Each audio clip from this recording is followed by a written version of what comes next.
नमस्कार, मैं शिवानी रतूड़ी आर्यभट्ट टाइम्स में आपका स्वागत करती हूँ।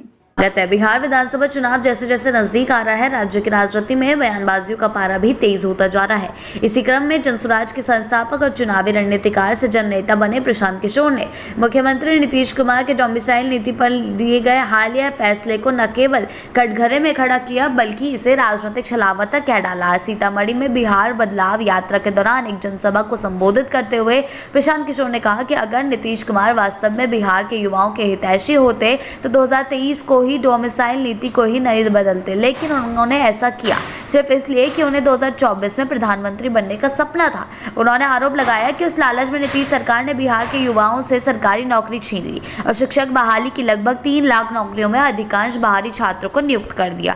अब जब विधानसभा चुनाव करीब है तो वही नीतीश कुमार डोमिसाइल नीति में संशोधन कर रही है और उसे बिहार के युवाओं की जीत बताने की कोशिश कर रही है। लेकिन पीके ने दो टूक कहा, बिहार के युवाओं को समझना होगा कि ये सिर्फ चुनावी मजबूरी है, स्थायी नीति नहीं। ये डर है, जनता का डर है और जनसुराज के बढ़ते प्रभाव का डर। प्रशांत किशोर ने डोमिसाइल के वर्तमान नियमों पर भी सवाल उठाए। उन्होंने कहा कि अगर TRE 4 में वास्तव में डोमिसाइल नीति लागू की जा रही है तो सभी 100% सीटें बिहार के छात्रों के लिए आरक्षित होनी चाहिए। उन्होंने कहा कि सरकार ने घोषणा तो कर दी, लेकिन 84.4% सीटें बिहार के मूल निवासियों को दी जाएगी, लेकिन वास्तविक गणना और आरक्षण व्यवस्था इतनी उलझी हुई है कि सामान्य वर्ग के युवाओं को गिने चुने अवसर भी मिलेंगे। 50% आरक्षण जातीय आधार पर, 10% आर्थिक रूप से कमजोर वर्ग EWS के लिए और 40% अनारक्षित सामान्य सीटों में से, 35% महिलाओं के लिए आरक्षित और बचे हुए 65 से 40% उन छात्रों के लिए आरक्षित जो बिहार में मैट्रिक व इंटर पास है। इस जटिल गणना के बाद महज 15% सीटें ही बचती है जिन पर बिहार और बाहरी राज्यों के सामान्य वर्ग के अभ्यर्थी आवेदन कर सकेंगे। प्रशांत किशोर का सवाल यही था, जब आप बिहार के युवाओं को नौकरी देना चाहते हैं तो फिर इतना झोल झाल क्यों है?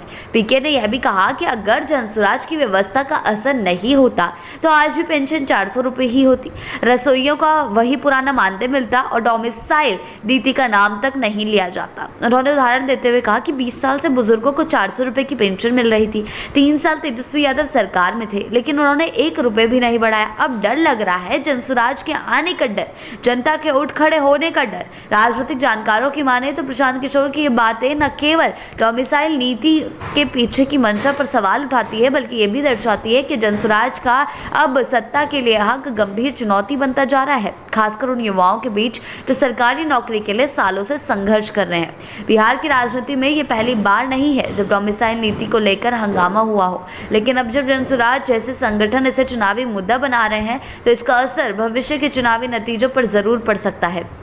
फिलहाल इतना तो तय है कि डोमिसाइल नीति के सहारे नीतीश सरकार जहां युवाओं को साधने की कोशिश कर रही है, वहीं पीके वृत्त नेता ये सुनिश्चित करने में लगे हैं कि ये फैसला सिर्फ कागजों पर न रह जाए, बल्कि युवाओं के हित में वास्तव में काम करे। ऐसी ही अपडेट्स के लिए जुड़े रहें आर्यभट्ट टाइम्स के साथ ही चैनल को सब्सक्राइब करना ना भूलें और हमारी फेसबुक और वेबसाइट के साथ भी जरूर जुड़ें।